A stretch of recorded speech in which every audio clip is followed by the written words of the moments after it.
because you have an idea to borrowing cost, right? The key issue is how to manage. How do we manage the computations so far? So I'm trying to revise to make a recap that we have this standard. Do you see it? This standard, I is number 23. This one is just a triangular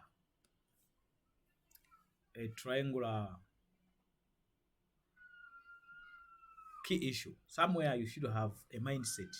When you say triangular, I mean you have a bank somewhere, right?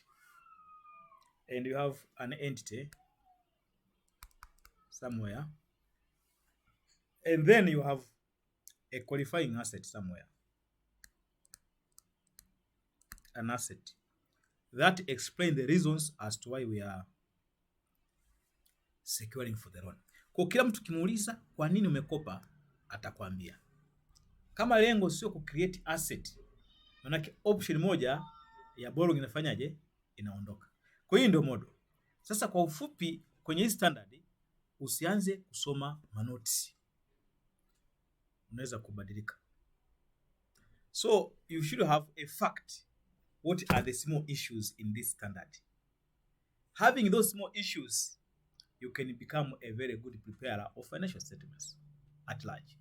So you have a bank which offers loan to any public or private sector. And then how do you use a loan?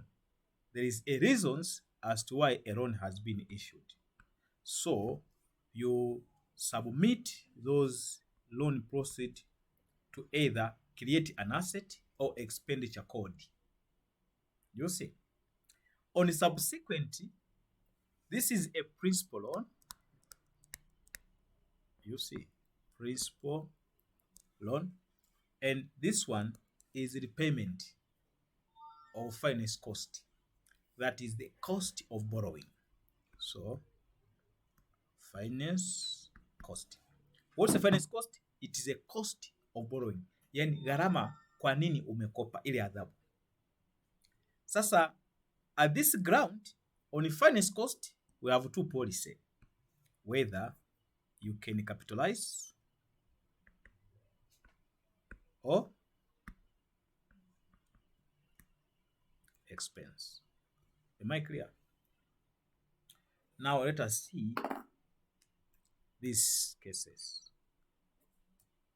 And we have several issues to note in this standard. When to capitalize borrowing costs. When to start capitalizing. When to cease capitalizing. When to temporarily stop capitalizing.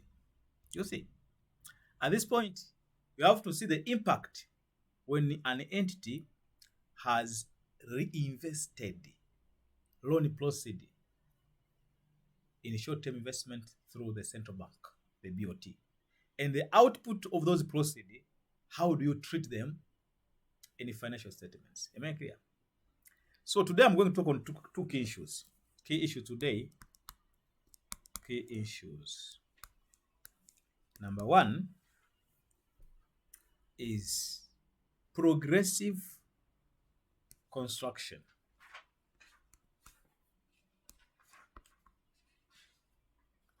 Progressive what? Construction. When you construct a building, for example, that's what I want to make you in practical. If you construct a building, how do you make payments? Yeah? Wewe mshakuwa na miradi ya kutengeneza nani? Construction. Kwa mfano, napo mfano, mna benki ya CRDB. Nikaa sawa?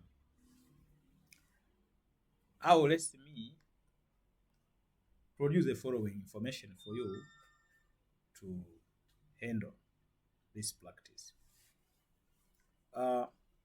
Question 1.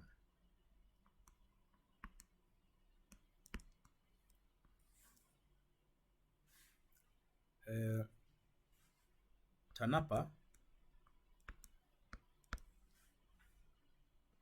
is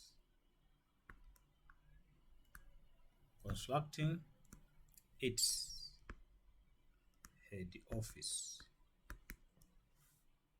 using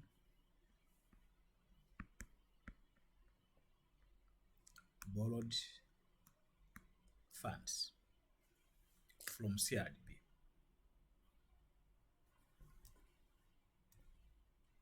From where?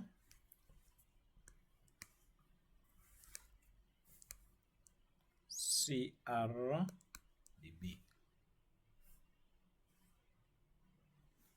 You see?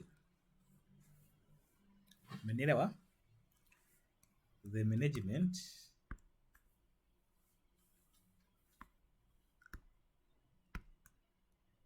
has resolved to use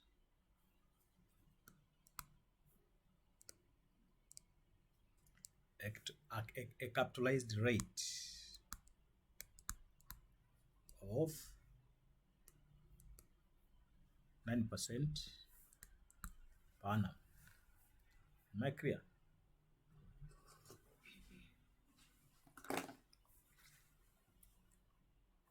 We are now going. In construction, you always pay as per certificate issues.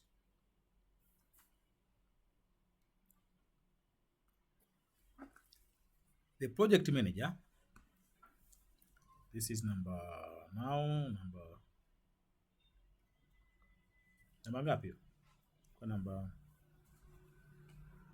number, yes, this is number 2. Number 2. I want to see number 3. The project manager has reported construction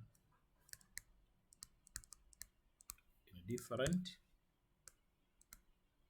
phase as follows. This is typical practical question.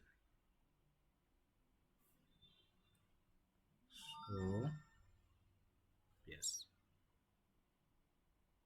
there is construction phase as follows. So, that's where you are failing to understand what's going on. Number 1, we have phase 1. Because the construction will be undertaken in phase. And from phase to phase, a certificate of compliance has to be issued. Certificate, interim certificate, right? So phase 1, hapa kuna this refers to a period from 1st January to 1st March or 30th March. Sorry, 30th March 31, March 2022. That is the first phase. And the IPC. You know IPC? Interim certificate. The IPC amounted to the S 200 million. So in phase 1, it started from 1st January to where? Yes? How many months are there? 3 months.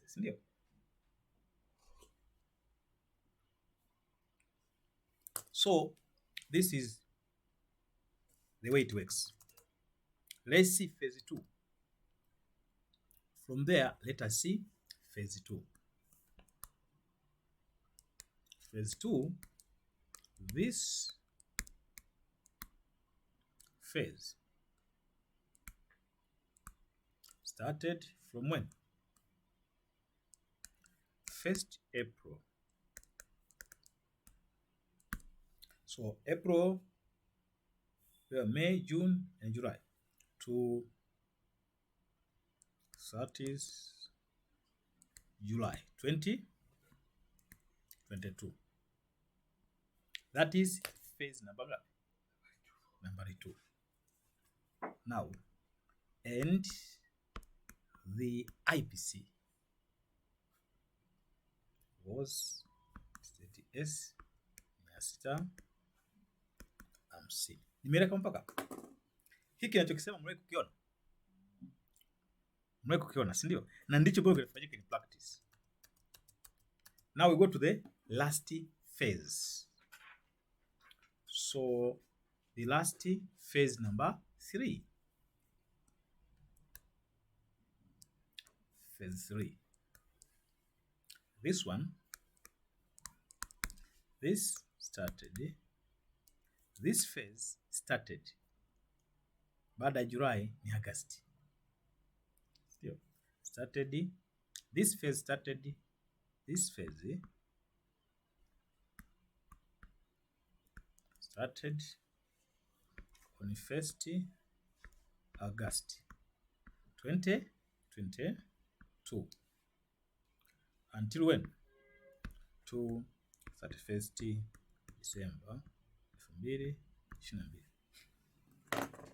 Now, this is how the phase is. Now, our question is, compute the weighted average Ppe. That was our question. Am I clear? Compute what?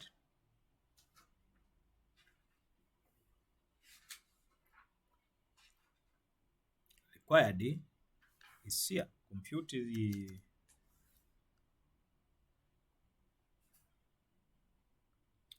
the what?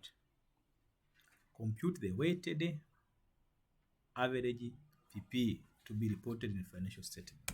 Ndio swali. Si ndio wapenda? Ni kweli? Ni kweli eh? Kwa sasa ili nawasumbua. Ndio hili kwa nawasumbua. Mbona muongee? Kama muongee maana naliacha. Kama hilo inafanana. Sio kama ndio hili au ni kama hilo. Sasa ngoja ni solve, si ndio? Sasa hapa tuna kitu cha msingi ambacho lazima tujue. Kwanza anamaanisha nini? Pale sisi tumepewa mkopo. Hatujaambiwa amekopa shilingi ngapi. Hiyo ndio swali la kwanza. Lakini tumeambiwa matumizi ya mkopo ambayo ulizaa asset. Hiyo ndio issue ambayo ndio maana bodi wanapenda maswala ambayo yako tofauti. Mtu ana mlengo wa kulia. Sawa. So this is very technical.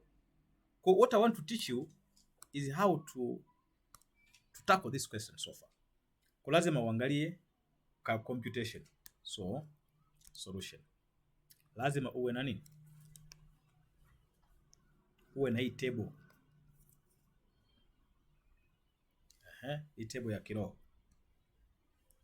Kwa cha kwanza kwenye table hii lazima uandike nini? Particulars. Number 1, kuna phase. Which phase are you talking? Menisikia mpaka? Which phase are you talking? Then number 2, duration of the phase.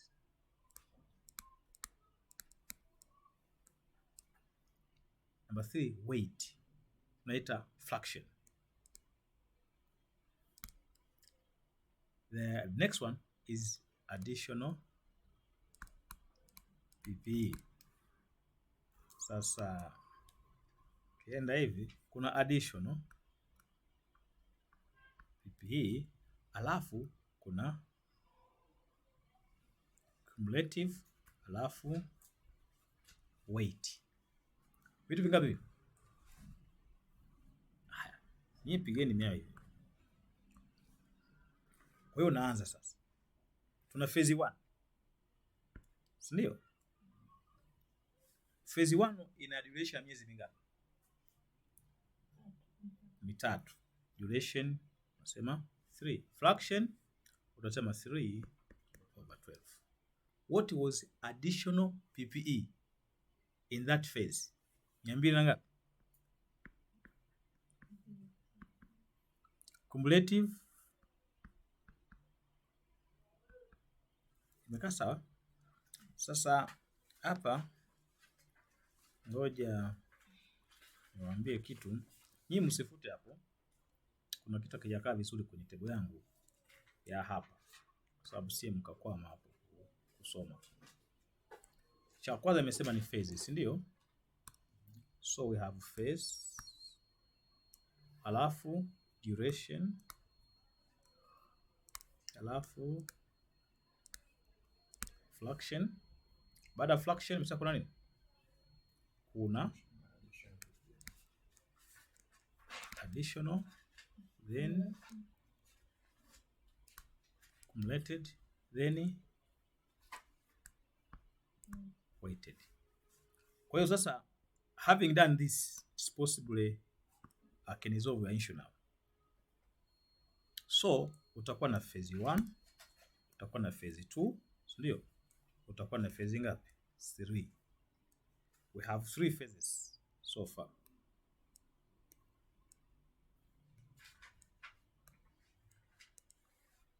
Ndio maana nataka niweke vizuri hapo, si ndio?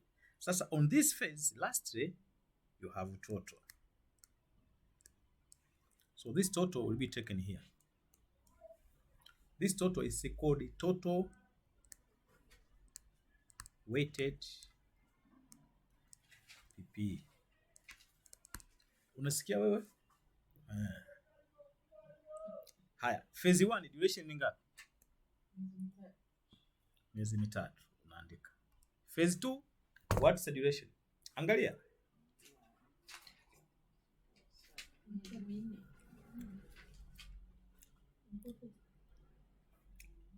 Ona muongee vizuri. Miezi minne. Phase 3,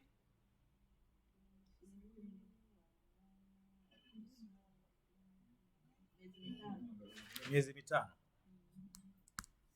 Unanielewa unavyohesabu hizo miezi? Haya, unaenda fraction. Nimesema usikae hapa ukafikiri utauliza baadaye. Baadaye ndio hii. Kwa unapoanza pale fraction ni 3/12. Fraction ni 4 ya nini? 12. Fraction ni 5 ya ngapi? Addition, yani PP iliongeza kiasi gani during the phase? 200 ni ngapi?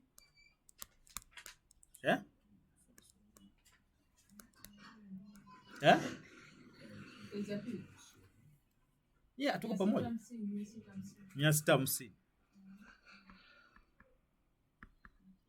Na ya mwisho? Sikusema. IPC sikusema. Okay. And IPC amounted to the DSC 800. Sorry. Sikufanya valuation. Sasa tukienda hapo manaka hapo 800.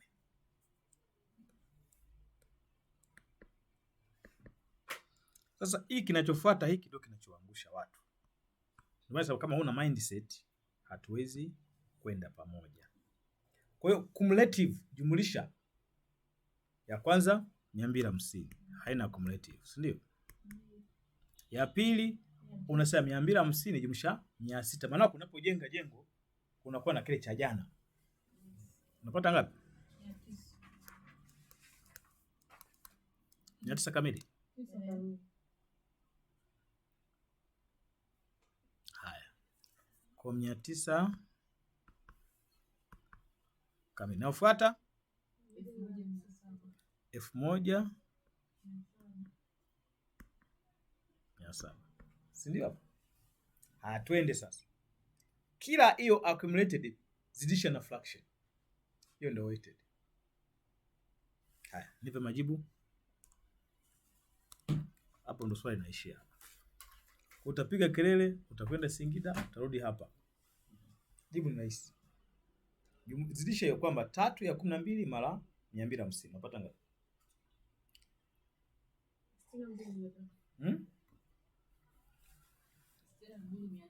62. Hii ndo weighted ya phase 1. Unakwenda weighted ya phase 2. Unasema 900 laki 3.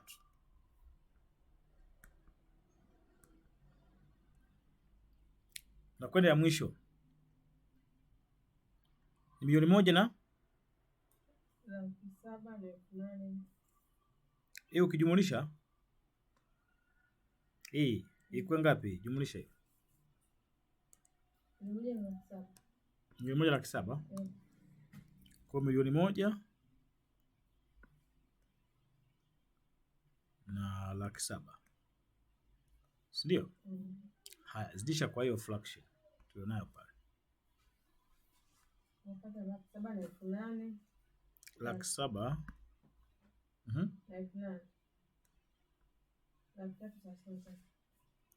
Laki 7. Laki 3 laki 7 na 8. Kuna unaposoma sio? 333. Laki 7 na 8 333. 333. Haya, jumlisha hizo. Unaweza kuongea jambo la ajabu sijui. Twende hapo. Unapata ngapi? Unapata milioni 1 na 70 laki 833. Milioni 1 na 70. Ngoja sasa. Milioni 1 na 70. 833. 833. Haya, ngoja kwanza. 800 ni 800. Hiyo ndo milioni 1 na 70. Sasa hii ndo weighted VP. Sasa capitalization ni ngapi? B. Sawa. Capitalization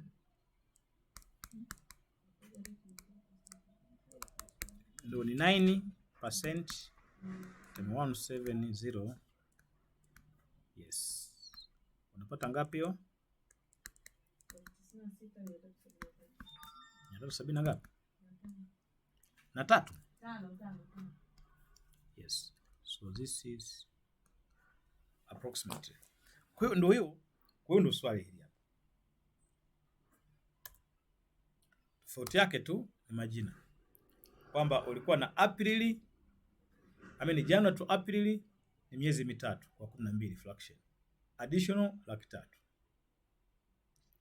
From April to September ni miezi mitano gawanya kwa 12. Additional ni laki 5. September to December additional years duration ni 4, additional 600. Kwa unafanya pale. Kuna shida pale? Kwa hiyo kuna shida? Tunaweza kufaulu sasa, ndio? Ila ukiwa peke yako uwezekano wa kwanza kulalamika ni mkubwa sana.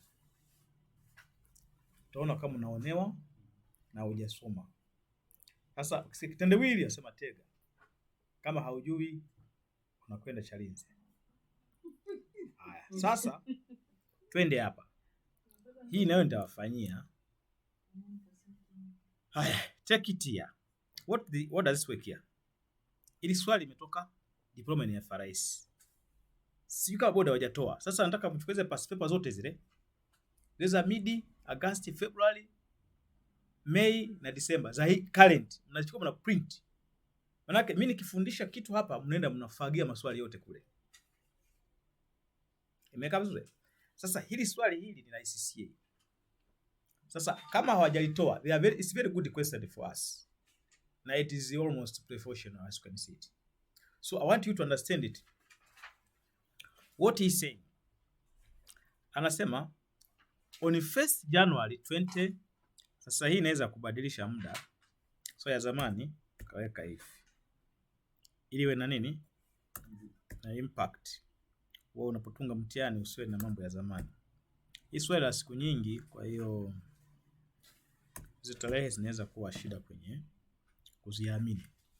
Kwa let's see here kwamba number 1, Kibena is in construction and it has borrowed how many funds? 15 million to finance the production of 2 assets, both of which were expected to take 1 year to build. Now, is this a qualifying asset? Number 1. Yeah? Yes. Yaani issue ya kwanza tukipewa kitu, unajua unapojibu mtihani usipika mtoto mdogo. Sisi ni watu wazima. Kwa sababu standard inataka tuangalie whether it's a qualifying or not qualifying. Lazima bring about the assumptions. Kwamba hapa the borrowed funds is the routing from the bank to the reporting entity, and it is borrowed purposely to construct 2 assets. And this asset takes 1 year to get ready. Now, from the term 1 year, is it substantial enough time to become a qualifying asset?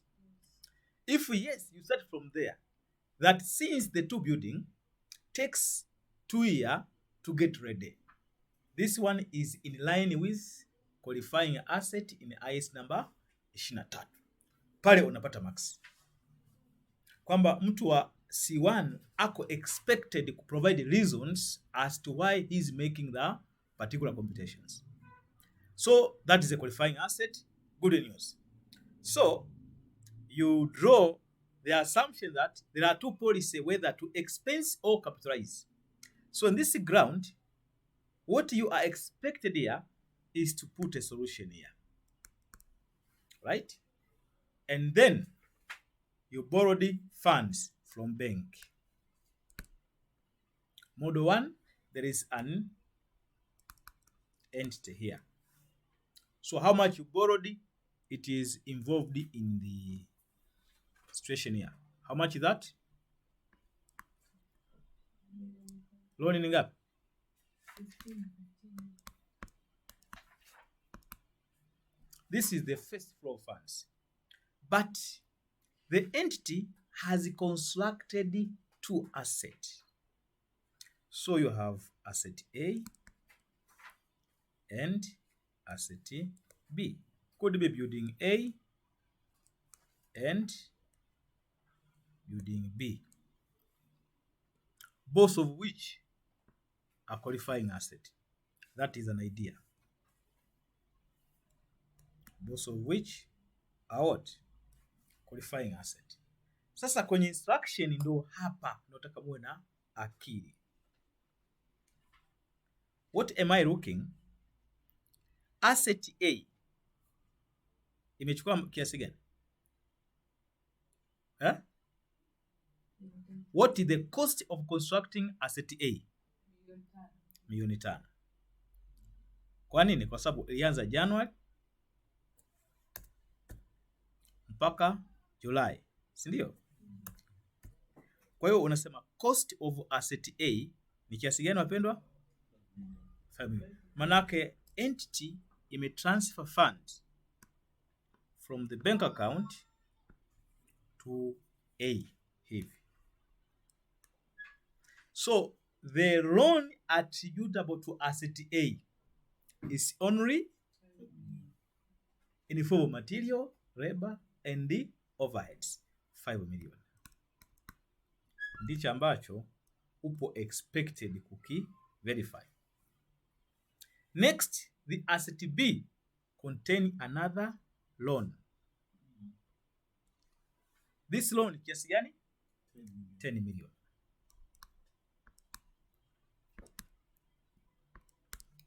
So what are we looking? Is how much the bank will charge as a finance cost in respect of asset A and B separately from the 2 loans. So we're expecting now to revisit our internal procedure. So internal procedure will embark on the following. How much is the finance cost from the bank going to asset A? how much is finance cost from the bank going to asset B. This is how it works. Am I clear from there? Now, this is in order to solve a problem. Yani kila swali ambalo unafanya kama hauna ramani ya kichwani huwezi kusolve ukalimaliza. Umeelewa mpaka hapo? Haya, sasa naanza ku instruct. Oh, it has gone to the end. So what is this one here? It is almost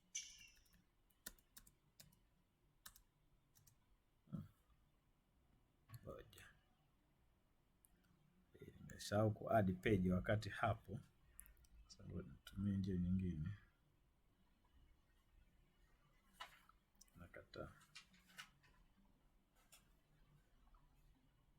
hapo ndugu yangu. Nataka nizime hii.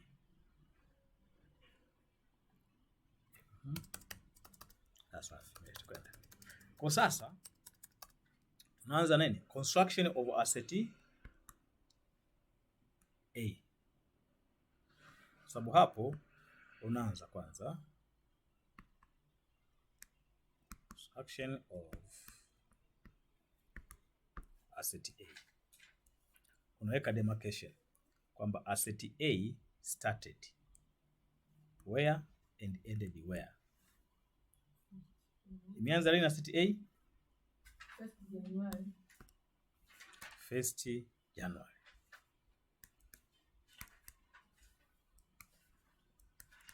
Alafu phase ya kwanza ilisha lini? Tarehe 30 June. Hiyo ndio phase ya kwanza. Second phase 1st July. Imeisha lini? So this is a second phase. So a contractor ametuambia hivi. Hiki ndio kitu ambacho nataka mkione kwa makini sana, ile production plan. Amekuja kuinvest kiasi gani hapa? Alafu akaja kuinvest kiasi gani hapa? Nenda kwenye swali. Alianza $2,000,000. Si ndio? Alafu kamaliza ngapi? $3,000,000. Sasa kwenye hii plani angalia vizuri. Manake hii $2,000,000 hawezi kwenda kuiwekeza benki kwa sababu inahitajika leo. Meka vizuri? Kwa hiyo atakachofanya anaweza kufanyaje pale? Ataenda benki, atachukua hii $3,000,000. Umenisikia? We'll take this, hii hapa. Hii $3,000,000. Hii hapa kwa kuwa yenyewe inakuwa bado iko kwenye account, muda wake haujafika kwenye production plan. Ataenda kuinvest kwenye BOT kwa miezi mingapi? 6 months. Kwa hapa advice. This is kunasema 3 million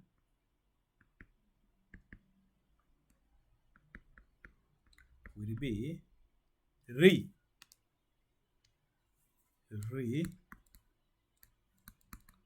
invested in short term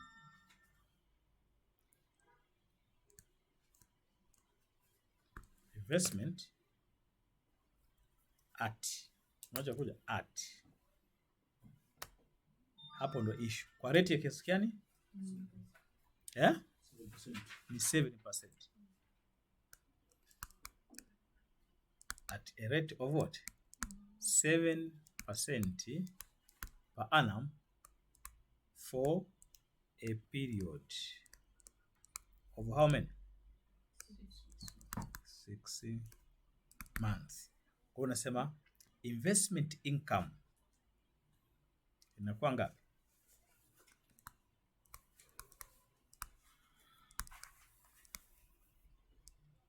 Una compute. Cha kwanza umeinvest 3 million. Kwa rate ya ngapi? 7%. Sasa 7 pale unagawanya kwa ngapi? Kwa 100. kwa sababu nini? Ile percentage unazidisha sasa kwa 6 ngapi? 12. Unapata ngapi hiyo?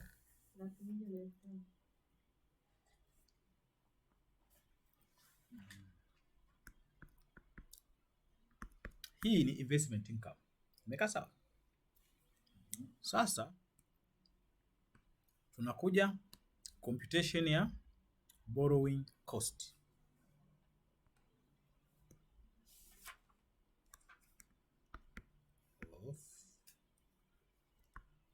Borrowing cost attributable to asset A.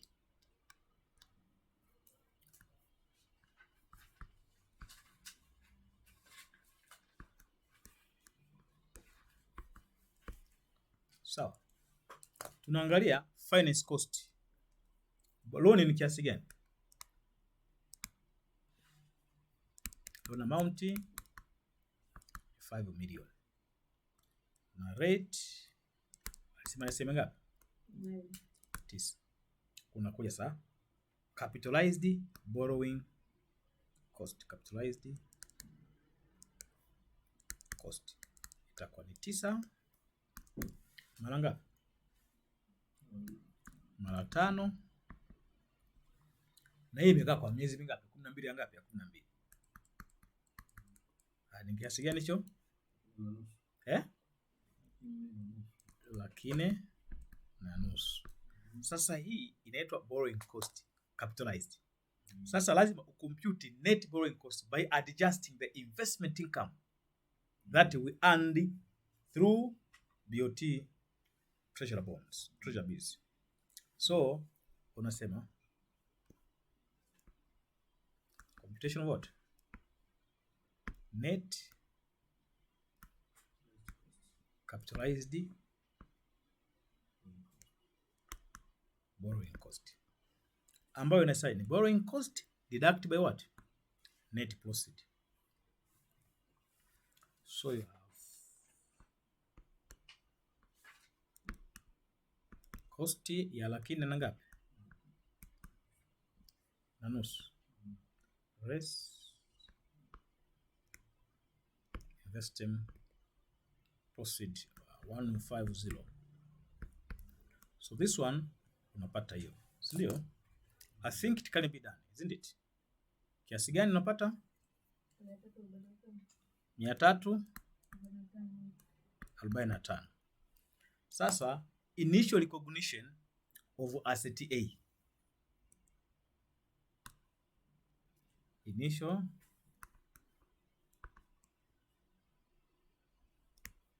of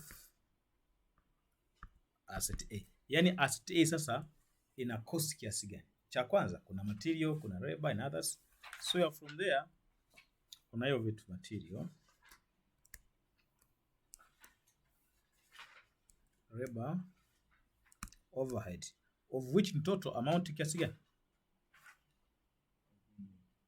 5 million. Good. Alafu una add ile net capitalized borrowing cost.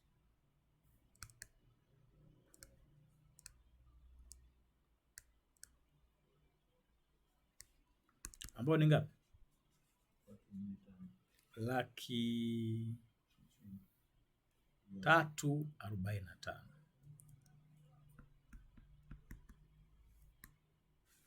Then you can compute the figure from there. Ngoja naona sijaitoa hapa.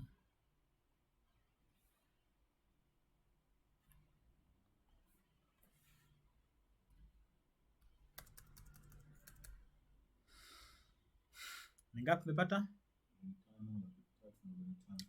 Hiyo ndio PP. Kwa asset A itakuwa na hiyo cost. Hilo zoezi linakutoa jasho, si ndio? Kwa nini? Kwa sababu sio mara, yani hiyo ni mara ya kwanza kufanya. Kwenye mtihani nikitoka hivyo unasikia unatoka nje kutafuta review tena. Unatafuta review nyingine kwamba inawezekana sisi humu ndani hatukusoma vizuri. Kwa hiyo ndo carrying amount kwenye PP. Mwalimu kaa vizuri. Kwa inapita kwa mtu anakuchanganya. wewe unaweza kuyumba. So let's see asset B.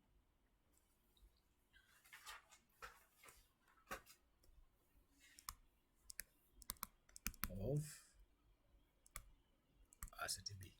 So what we have here ya asset B na yenyewe ina the same scenario. Sawa, itengee hapa kwamba you have 1st January 2016 to 31st June 2016. Next 1st July to where? Yaani ukimaliza CPA unaonekana kama vitu hivi ni vidogo, lakini watu wanasaga meno. Nikasa hapo. So we have two phases. What was the amount in the first phase and the amount in the second phase? Ya kwanza 6 million. Ya pili it is 1 million. So at this point ni 4 million eh? Hii sasa which to invest temporarily at the start of the year. So 4 million is temporary. Okay. So investment proceed.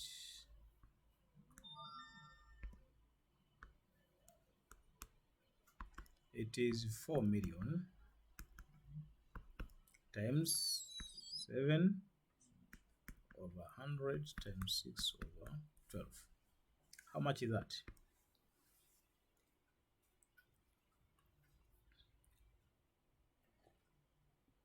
Hmm? 14,000. 14,000. What is 14,000?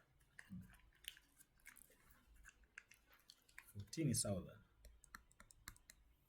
This one. Is it?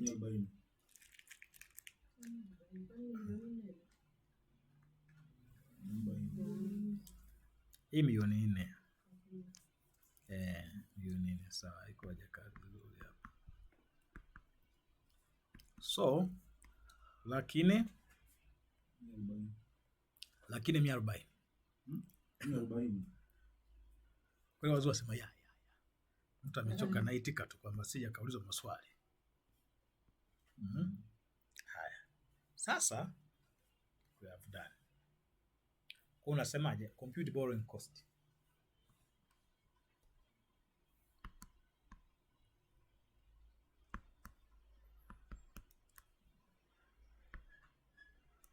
Attributable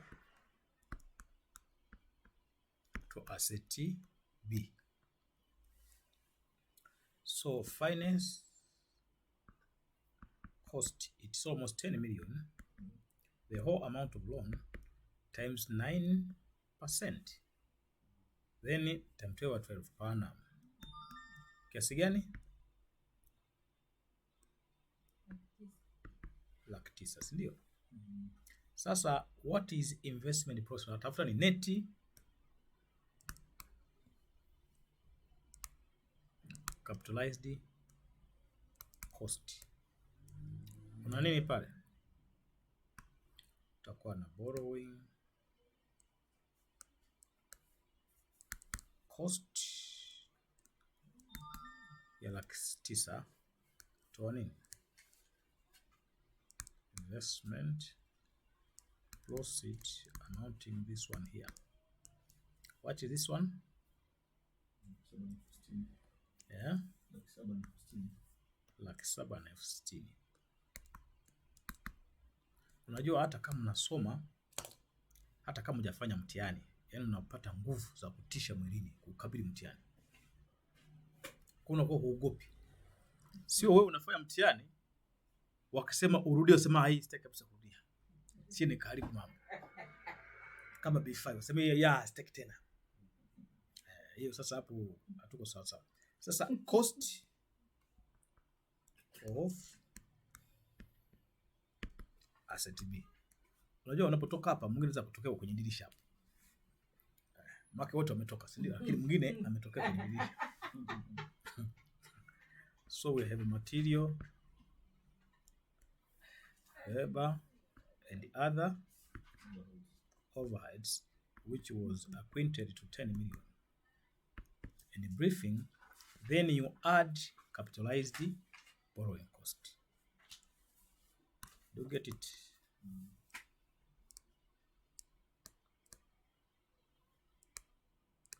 Which is 770, isn't it? So you have 10